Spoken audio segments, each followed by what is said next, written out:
Oke,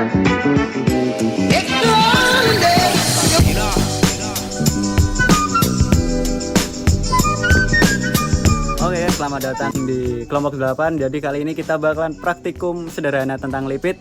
Perkenalkan, nama aku Tegar Hanafi dengan NPM 116 dan kelompok-kelompok aku di sini ada. Saya Ratani Masrurah dengan NPM 072. Saya Yeni Oktavina dengan NPM 075. Dan saya Saidatul Mutkira dengan NPM 045. Saya Oktaviana Rahmadjani dengan NPM 014. Saya Siti Artati dengan NPM 026. Tujuan dari percobaan praktikum ini yaitu yang pertama, menjelaskan konsep emulsi lemak serta peran zat pengemulsi dalam menstabilkan campuran antara air dan minyak. Yang kedua, menganalisis efektivitas berbagai bahan pengemulsi seperti sabun, telur, dan soda kue dalam membentuk dan mempertahankan emulsi lemak. Yang ketiga, mengidentifikasi mekanisme kerja pengemulsi berdasarkan sifat molekulnya, yaitu hidrofilik dan hidrofobik dalam sistem emulsi lemak.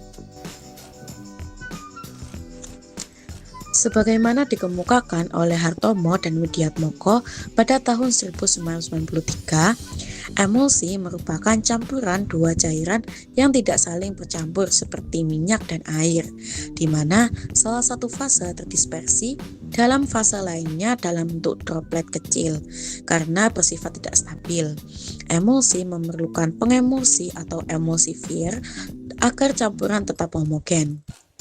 Hasil penelitian Yuniarti pada tahun 2021 menunjukkan bahwa pengemulsi berperan dalam menurunkan tegangan permukaan antara minyak dan air, sehingga dapat mencegah terjadinya pemisahan fase. Dalam praktikum ini, sabun digunakan sebagai pengemulsi sintesis, sedangkan kuning telur berperan sebagai pengemulsi alami karena mengandung lecitin yang mampu menstabilkan emulsi. Menurut penjelasan Nadia tahun 2023, kestabilan emulsi dipengaruhi oleh kemampuan emulsifier dalam membentuk droplet yang lebih kecil dan stabil. Semakin kecil ukuran droplet yang terbentuk, semakin baik kestabilan emulsi yang dihasilkan. Sejalan dengan pendapat Walstra et al. Tahun 2006, kestabilan emulsi juga dipengaruhi oleh faktor lingkungan seperti suhu dan pH. Oleh karena itu, praktikum ini dilakukan untuk membandingkan efektivitas sabun, kuning telur, dan soda kue dalam membentuk serta mempertahankan kestabilan emulsi.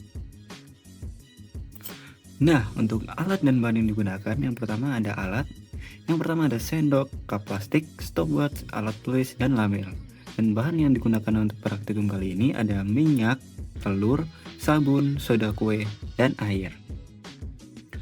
Oke teman-teman, langkah yang perlu dilakukan yang pertama yaitu siapkan 3 cup plastik dan beri label setiap cupnya. Yang pertama ada A, air minyak dan telur, B ada air minyak soda kue, C ada air minyak dan sabun. Setelah itu tuangkan 100 ml air dalam setiap cup, lalu 50 ml minyak dalam setiap cup juga. Setelah itu amati bahwa air dan minyak tidak bercampur. Kemudian tambahkan pengemulsi pada masing-masing cup seperti yang dituliskan pada label tadi. Setelah itu aduk atau kocok masing-masing campuran selama kurang lebih 1 menit. Gunakan stopwatch untuk mencatat waktu mulai terbentuknya emulsi. Amatilah kecepatan terbentuknya emulsi, homogenitas, warna, dan tekstur. Catat hasil pada tabel pengamatan, dan setelah proses pengocokan selesai, diamkan masing-masing tanpa diaduk dan lanjutkan pengamatan untuk mengetahui kestabilan emulsi pada menit ke-5, ke-10, dan ke-15. Amati apa yang terjadi di pemisahan antara minyak dan air, waktu mulai terjadi pemisahan, serta tingkat kestabilan emulsi seperti stabil, mulai terpisah, ataupun terpisah sempurna. Dan yang terakhir, catat hasil pada tabel pengamatan. Oke teman-teman, ini jadi hasil setelah ditunggu 15 menit. Yang pertama ada air, minyak, dan telur. Hasilnya seperti ini. Setelah 15 menit Kita Jumat tadi statistika. ada endapan ya di bawah ini. Bentar, kok nggak fokus ya? Nah, ini ada endapan. Ini statistika tuh. Terlihat kan? Nah, seperti ini. Habis itu air, minyak, dan soda kue mereka tidak menyampur, tapi ada ini loh, apa? gumpalan itu lah. Terlihat nggak ya? Tuh, terlihat seperti ada gumpalan-gumpalan ya. Setelah itu ada air, minyak, dan sabun. Nah ini homogen sekali. Ini warna airnya kan agak pink-pink dikit nih. Nah itu tadi kan hasil warna sabunnya kan tadi agak pink ya. Jadi di airnya agak pink dikit gitu. Oke.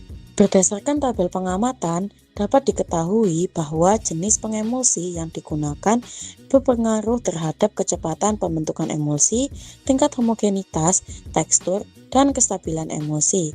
Pengemulsi pada kap A yaitu sabun menunjukkan hasil terbaik dengan waktu pembentukan emulsi paling cepat, yaitu sekitar 3 menit. Emulsi yang dihasilkan berwarna putih keruh, sangat homogen, menghasilkan busa yang melimpah, serta memiliki kestabilan paling tinggi karena tidak mengalami pemisahan selama lebih dari 15 menit. Hal ini menunjukkan bahwa sabun mampu menurunkan tegangan permukaan secara efektif sehingga minyak dan air dapat bercampur dengan baik. Penggunaan kuning telur pada kap B juga mampu menghasilkan emulsi yang cukup baik. Emulsi terbentuk dalam waktu sekitar 4 menit dengan warna kuning keruh dan tingkat homogenitas yang baik. Tekstur larutan menjadi lebih kental dan mampu bertahan lebih dari 10 menit sebelum terjadi pemisahan. Hasil ini menunjukkan bahwa lecitin yang terkandung dalam kuning telur berfungsi sebagai pengemulsi alami yang cukup efektif dalam menjaga kestabilan campuran. Sementara itu, soda kue pada kap C menghasilkan kualitas emulsi yang paling rendah dibandingkan perlakuan lainnya.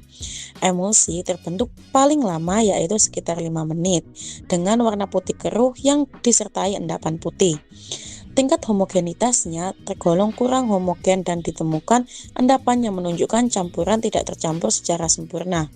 Selain itu, emulsi hanya mampu bertahan lebih dari 5 menit sebelum mulai terpisah.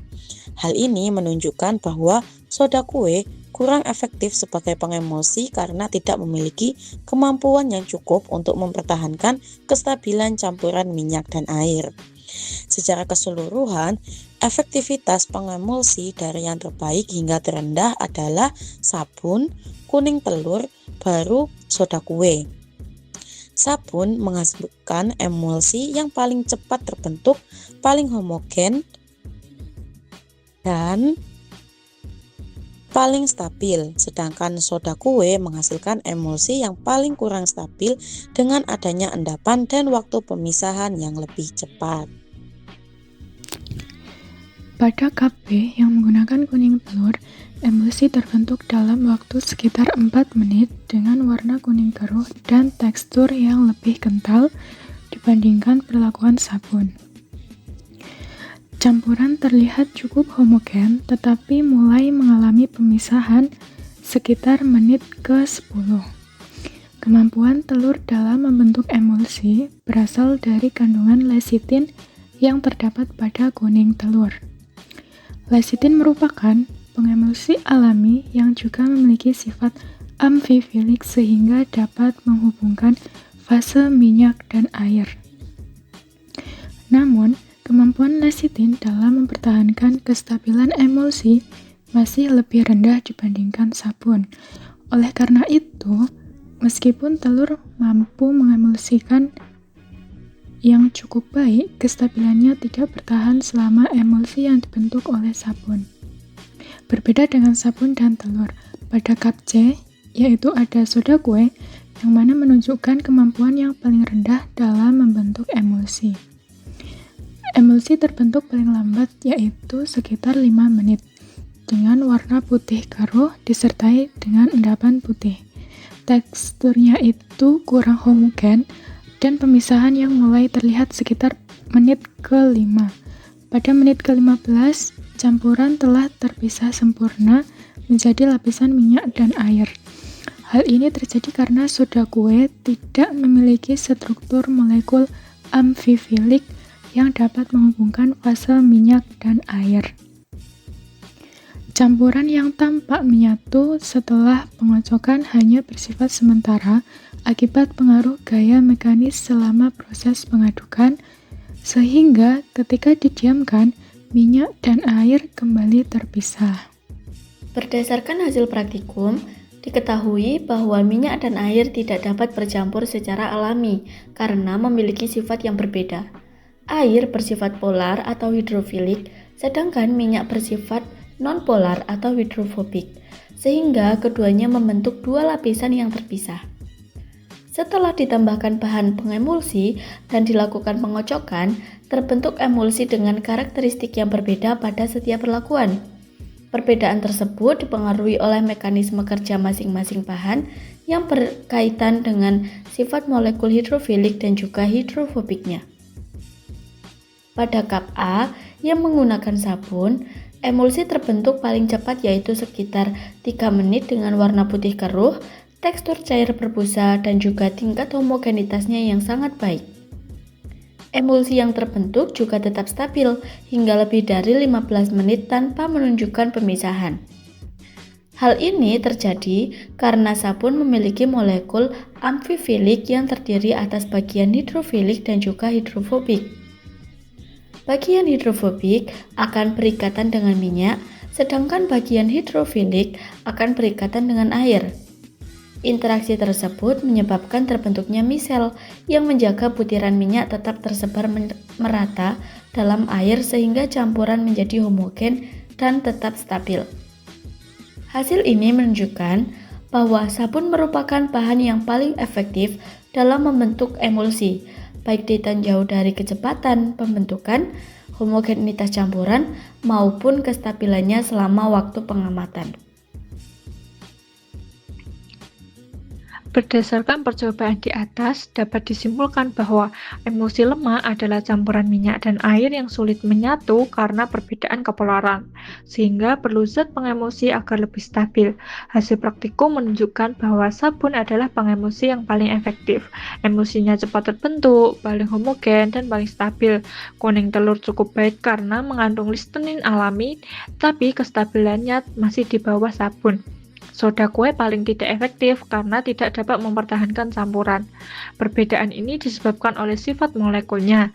Pada sabun dan listenin pada telur bersifat amfilik, yaitu punya bagian hidrofilik yang mengikat air dan hidrofobik yang mengikat minyak, sehingga menstabilkan emulsi suatu larutan. Soda kue tidak punya sifat tersebut, jadi tidak berfungsi sebagai pengemulsi. Berdasarkan hasil praktikum emulsi lemak yang telah dilakukan, masih terdapat beberapa hal yang dapat ditingkatkan untuk memperoleh hasil yang lebih optimal dan komprehensif. Oleh karena itu, diajukan beberapa saran sebagai bahan pertimbangan untuk pelaksanaan praktikum selanjutnya. Pada praktikum emulsi lemak, perlu ketelitian dalam mengukur volume bahan, jumlah pengemulsi, serta waktu dan intensitas pengocokan agar hasil akurat dan konsisten. Pengamatan sebaiknya dilakukan lebih lama untuk melihat kestabilan emulsi. Praktikum juga bisa dikembangkan dengan membandingkan jenis pengemulsi alami dan sintesis lain untuk memahami pengaruh sifat molekulnya terhadap pembentukan dan kestabilan emulsi. Kesalahan yang mungkin terjadi saat praktikum emulsi ini yaitu ada beberapa. Yang pertama, perbandingan bahan tidak sama, yaitu takaran air, minyak, atau pengemulsi berbeda pada setiap perlakuan. Yang kedua, pengadukan kurang merata, yaitu waktu atau kecepatan pengadukan tidak sama. Yang ketiga, kesalahan mengukur waktu, di mana stopwatch terlambat atau terlalu cepat dijalankan. Kemudian yang keempat, alat kurang bersih, yaitu masih terdapat sisa bahan dari perlakuan sebelumnya. Yang kelima, pengamatan homogenitas kurang teliti, yang mana penilaian homogen atau tidak homogen hanya berdasarkan pengamatan visual. Yang keenam, pengamatan kestabilan kurang tepat, yaitu waktu terjadinya pemisahan fase tidak diamati dengan cermat. Yang ketujuh, bahan tidak tercampur sempurna, artinya terdapat gumpalan atau endapan pada campuran. Yang kedelapan, adanya pengaruh suhu lingkungan, yang mana perbedaan suhu dapat memengaruhi kestabilan emulsi.